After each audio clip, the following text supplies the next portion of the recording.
The second type is the emotional empath, and this is my type. And since I've been a little girl, I've been an emotional sponge, and I've been able to sense what's going on in the world very acutely in my own body.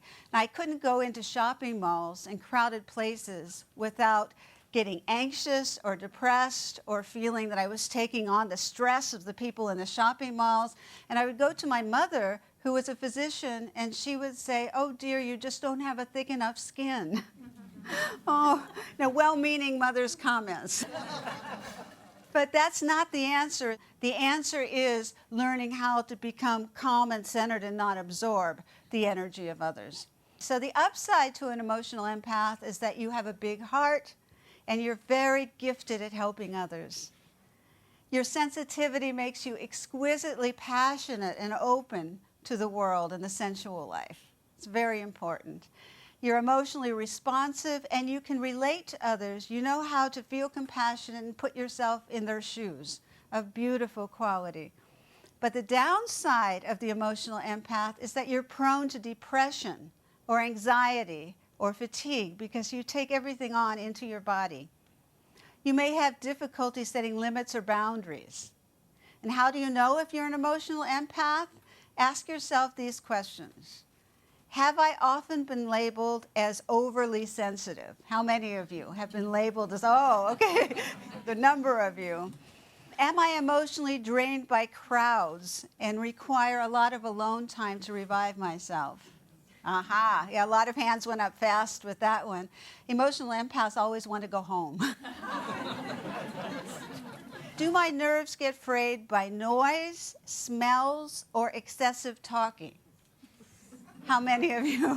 All right, this is something empaths can really relate to. And if you're an empath, you have an exquisitely sensitive sense of smell. Do I overeat or binge on carbs to relieve stress?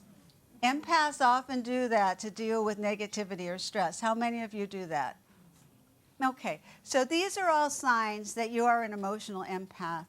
And in terms of how to balance this, this is so critical.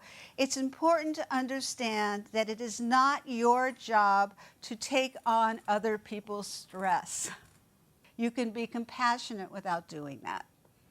It's so important for empaths to have time to decompress. An empath needs alone time.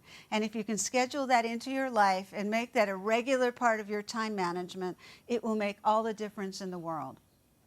Now, an empath also has to define your square footage needs. An empath needs to have their own space, whether it's their own bedroom, their own space that they can go to where they won't be bothered. And this includes no hovering around the door. Because empaths can feel it if there are people outside hovering. So it's important, though, to have these creative conversations and realize this about yourself and tell the other person so that they don't feel that it's personal to them. And it's important to be able to set boundaries if you're an empath. Just remember that no is a complete sentence.